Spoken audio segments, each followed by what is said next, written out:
Cláudio Rezende, notícias do Galo. Como é que o Galo está se preparando para o jogo que virou decisivo? Boa noite, Cláudio. Um abraço, boa noite, Cirilo, boa noite aos Simões, todos que nos acompanham aqui na turma do bate-bola.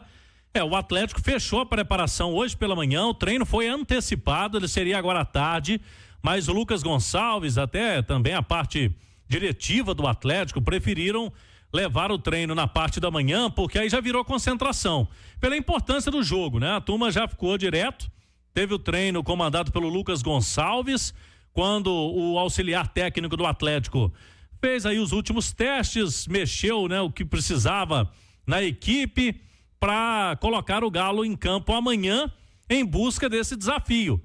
Ninguém esperava, né? O Galo na última rodada ainda lutando contra o rebaixamento, mas a realidade é essa.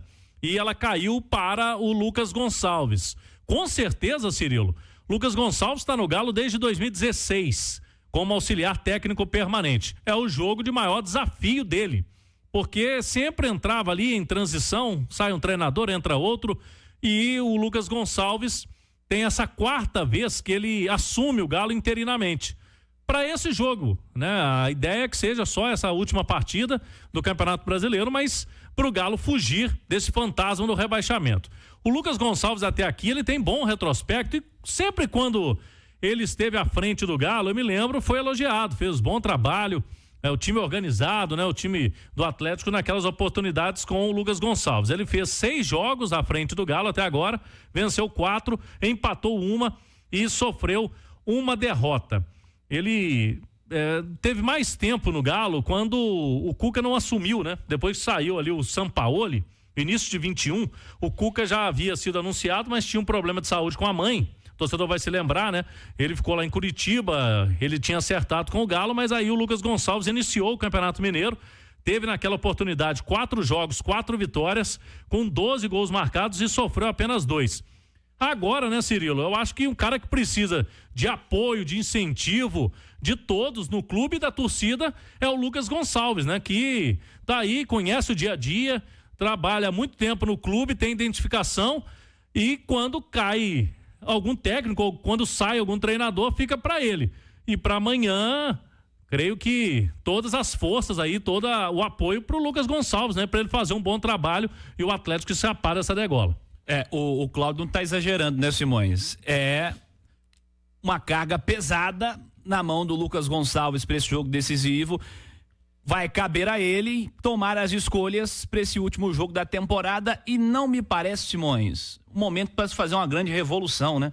Um jogo decisivo desse e sendo o último confronto da temporada depois que tanta coisa aconteceu ao longo do ano, né? O Cirilo, é interessante assim, porque o Atlético tem uma pontuação que em determinado momento do campeonato a gente imaginou que não cairia jamais, né? Só que na reta final os times lá de baixo começaram a ganhar e criou esse cenário de que 44 pontos hoje não garantem uma equipe, né? Pode ser que amanhã garanta e até muito menos do que isso. Mas de toda forma, o cenário do Galo, né, o Cláudio, primeiro que ele só depende dele. Sim. Né? Dos 3 resultados que a gente pode ter num jogo, 2 ele está garantido. Se ele empatar, ele está garantido. Se ele vencer, ele está garantido. Aí ele precisa preocupar com os jogos do Fluminense e do Bragantino só em caso de derrota. E se ele perder pro Furacão, ele ainda precisa contar com derrota do Fluminense para o Palmeiras, porque o empate, o Fluminense ultrapassa o Galo no número de vitórias, ou que o Bragantino não vença o Criciúma lá em Bragança Paulista. Então é uma situação aí que eu acho que embora exista a possibilidade de outros jogos, né? Eu acho que o Atlético, obrigação é uma palavra muito forte a se colocar sempre em futebol, mas eu acho que o Atlético tem a obrigação de, por força própria, evitar esse cenário que seria um desastre total e absoluto, né? Numa temporada que decidiu Copa do Brasil e Copa Libertadores, chegar à última rodada do Campeonato Brasileiro brigando contra o rebaixamento, eu acho que mostra, além de tudo, um erro grave de planejamento, né? O Atlético, ele deixou o Brasileirão de lado, e aí chega nessa última rodada, nesse sufoco todo, pelo que foi acontecendo durante a competição. E aí são vários erros de diretoria, erro de treinador, erro de elenco, erro de calendário, porque durante a Copa América foram 8 rodadas sem jogadores, então é uma série de erros, mas que a lição sirva, né, para que o Atlético possa se programar melhor, porque campeonato de regularidade, todo jogo vale a mesma coisa. O jogo da primeira e o jogo da 38ª rodada vale a mesma coisa, né? Exatamente. Quando você vai deixando de lado a possibilidade... E não só deixando de lado. Alguns momentos em que poderia ter buscado um empate e quis ir para cima desesperadamente e perdeu. Esse tipo de situação que já aconteceu. O que deixa o torcedor preocupado, né, Cirilo e Simões? É porque o Galo vive um momento muito ruim, né, na temporada, não tá conseguindo ganhar. É verdade que não precisa ganhar o jogo, pode empatar, mas no cenário que o torcedor tá pensando, esse time não reage. Se ele perde o jogo, é real a possibilidade, né? Porque o Bragantino tem um jogo que, convenhamos, ele é bem favorito. E a gente não sabe o espírito do Palmeiras, que vai depender muito dos resultados do Botafogo, né? Agora, de toda forma, a gente tá falando do Galo, mas daqui a pouco vem o Furacão. O Furacão também tá numa maré que, se bobear, do lado psicólogo. Eu acho até que esse jogo de amanhã, ao invés de ter um árbitro, devia ter um psicólogo, né? Não, mas é verdade. Os dois times estão bem abalados. Ao invés de ter um árbitro, devia ter um psicólogo com um mediador, entendeu? Porque, assim, são dois times que vão chegar na última rodada com a corda no pescoço e vivendo um momento psicológico terrível, né? Apesar do Atlético Paranaense, Cirilo, ter se preparado mais, porque já vem disputando rebaixamento algum. Isso, há muito tempo. O Galo só esse jogo, né? Só esse jogo que o Galo se preparou para o rebaixamento. Do Vasco, eu lembro que eu falava aqui, não, gente, a possibilidade, porque a possibilidade era aquilo, aí precisava do Atlético do Paraná perder pro Bragantino em casa. Era muita coisa. Exatamente. Mas esse golpe do Atlético Paranaense foi forte. Eu conversei com alguns colegas da imprensa, esse golpe da derrota agora pro Bragantino, o Atlético Paranaense não esperava chegar nessa última rodada, porque imagine você, torcedor do Galo, né, Cirilo? Tá preocupado. O torcedor do Atlético Paranaense, o Atlético Paranaense tem 2 pontos a menos que o Galo e vai jogar fora de casa, tendo perdido na quinta um jogo para um time que não vencia 12 jogos, né? Exato. Então, assim, Bragantino. Então, a situação do Atlético Paranaense psicologicamente é muito complicada também, e o Galo pode aproveitar, né? Essa questão aí, quem sabe, durante o jogo. Isso, durante o jogo. E vou falar a verdade, tá? Quem ajudou essa turma toda aí, Galo, Fluminense, Furacão, Bragantino, foi o Flamengo. Porque se o Flamengo tivesse perdido pro Criciúma, eram 2 vagas em aberto, com o Criciúma e Bragantino, quem ganhasse ultrapassaria o Atlético em caso de derrota, aí a situação seria desesperadora. Durante o jogo, o Thiago Reis estava aqui, né? E ele informava os gols do Flamengo. Eu falei, Caixa, a gente não esperava isso, mas esse gol do Flamengo é maravilhoso pro Galo, né? Naquele momento, o Galo perdendo o jogo, os gols do Flamengo ali, a vitória foi espetacular. A gente não esperava falar isso, mas era a realidade, né? É verdade. Se o Flamengo perde pro Criciúma, e a torcida quis fazer até um aeroflá, aeroflá do mal lá, né? Aeroflá da desmotivação. Pra atrapalhar do mal, pra poder atrapalhar o Fluminense.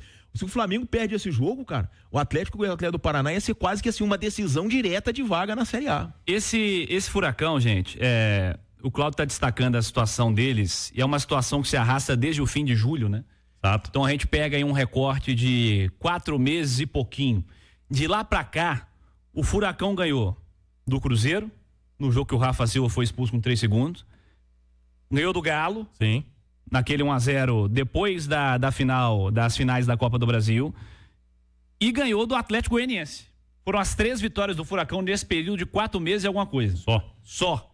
Esse é o Furacão que se apresenta para esse jogo, para esse confronto, após ter 2 duelos diretos em casa, empatar com o Fluminense e perder para o Bragantino. Aliás, o nosso Rafael Leal ontem descobriu, né, que o Furacão chegou meio na calada a Belo Horizonte.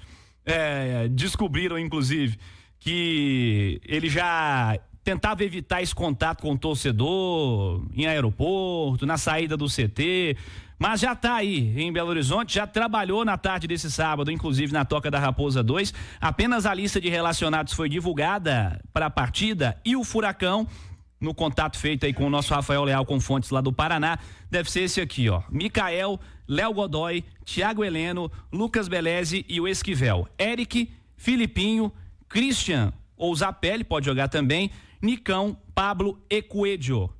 É o Furacão que pode pegar o Galo amanhã na Arena MRV. Rezendão, o que vai ser do Galo, hein? Nesse domingo, qual o plano do Lucas Gonçalves, qual a apuração da Itatiaia, Rezende? Vamos lá, a apuração e também ao mesmo tempo, pelo que a gente conhece do Lucas Gonçalves, né? Das vezes que ele trabalhou no Galo. Ele gosta muito, Cirilo, de escalar um time naquele esquema 4-3-3, né? Com 2 pontas. Só que o Galo não tem, né? Não tem ponta hoje. Tem o Alisson, tem o Palácios, mas são garotos jovens. Para um jogo pesado como esse, não creio, né? Não sei se ele vai fazer essa aposta.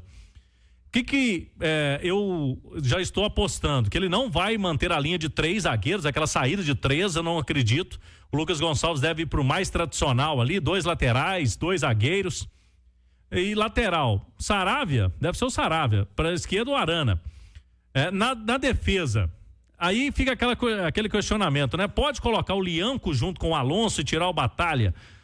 O Batalha vem jogando de zagueiro há muito tempo e não vem mal, né? Inclusive, eu tava olhando aqui, Cirilo, o time da Libertadores, divulgado pela Conmebol, o único jogador do Atlético no time da Libertadores foi o Batalha.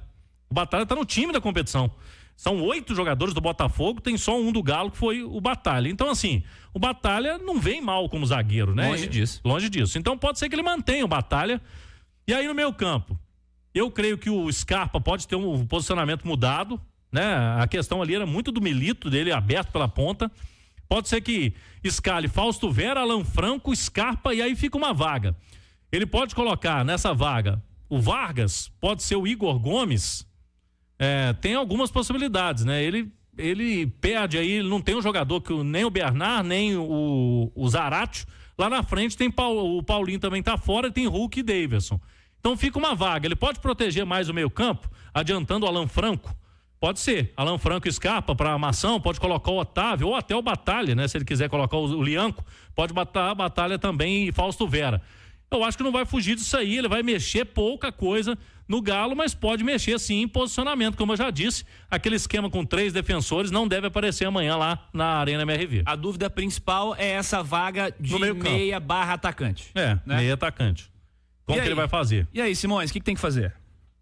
Cirilo, olha só. Aliás, primeiro, você acha que essa história de acabar com a linha de 3 está correto? O próprio Milito já tinha acabado, né? Não foi no jogo do Vasco? Entrou o Saravia? O Saravia já jogou no último jogo. E o Lianco estava à disposição, não estava? Tava. Não era suspensão. Tava. Então, ele mesmo... mas às vezes ele faz ali a saída, né? Eu acho que ele vai mais no tradicional. Mas a saída, isso aí é o de menos, né? A gente tem outros times que fazem essa questão. O que eu acho que a questão do lateral é muito mais a marcação e até o apoio, né? Sim. A marcação e até o apoio. O ruim é que, assim, é o último jogo do cara, né? A despedida dele, né? Então a gente não sabe qual é o nível de motivação de um Vargas, por exemplo, né? do Mariano, né? É a despedida. Até porque o Mariano foi até bem, né? Sim, no jogo lá contra o Botafogo. Não, nos 2 jogos contra o Botafogo, e marcou o Luiz Henrique, marcou bem, principalmente aqui no Independência, o Galo com 1 a menos, né? Então, assim, não sei, tem que ver qual que vai ser a postura do Atlético, porque o empate basta. Você vai jogar pelo empate, sim, né? Como que o Atlético do Paraná vai fazer? Porque pro Atlético do Paraná o empate resolve se o Fluminense perder e o Bragantino não ganhar, sim, né? Porque se o Bragantino ganhar e o Fluminense empatar, o empate pra ele não resolve. Então, teoricamente, ele tem que tomar mais as rédeas do jogo. Se o Atlético vai se aproveitar disso, ou se o Atlético vai querer propor o jogo. E a gente não pode esquecer de outro detalhe, né, Cirilo?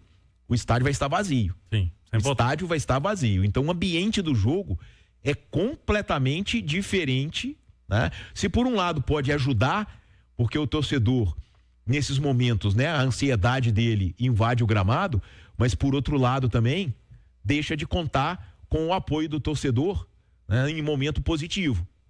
Então eu acho que é um jogo complicado. Vamos ver qual estratégia o Lucas vai armar para essa partida. Mas de toda forma, se a gente for olhar a tabela, a obrigação de partir para cima é do Furacão.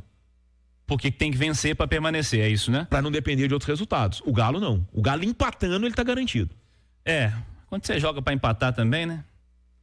Pra quem não tá vencendo. O próprio Milito jogou algumas vezes para empatar e deu muito certo. Então, mas vamos lá. O Galo não ganha de ninguém. Tem 12 jogos que não ganha de ninguém. Quando você não ganha de ninguém e joga para empatar, você tá mais perto de perder do que de ganhar. Pois é, mas algumas vezes que o Galo jogou para empatar, ele ganhou. Ou quase ganhou. Ele ganhou do São Paulo no Morumbi jogando para empatar. É outro momento, né? Não tinha sequência de 12 jogos sem vencer. Não, exatamente. Mas o que eu tô dizendo assim, se você souber aproveitar o desespero do adversário... Aí tudo bem. Aí você pode, né? É o que o Vitória fez com maestria nessa reta final aí. O Vitória foi jogando só no desespero dos outros e se dando bem, né? Então vamos ver qual que vai ser a estratégia. Agora, time por time, a gente pega a escalação aí do Furacão, não dá pra comparar, né? O time do Atlético, apesar de todas as ausências de tudo, mas é um time mais qualificado. O Furacão, Canobi tá voltando de uma lesão, o Fernandinho, disseram que tá muito mal fisicamente. Muito mal. Nem vai começar jogando nenhum dos dois, né? Então é um uma time situação. que tá Agora realmente tomar cuidado difícil. com o Coelho, né? Não deixar ele pegar a bola da intermediária e chutar, que ele teve facilidade naquele gol lá na arena. Gol lá.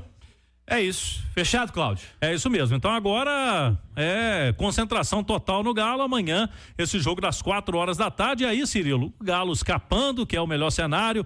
Quem sabe carimbando vaga sul-americana, vai intensificar a busca por treinador aí, porque o Galo tem que esperar esse jogo da manhã para definir essa situação e aí sim pensar nesse planejamento, ver tudo que errou nessa temporada e fazer um 2025 mais seguro, né, no Galo.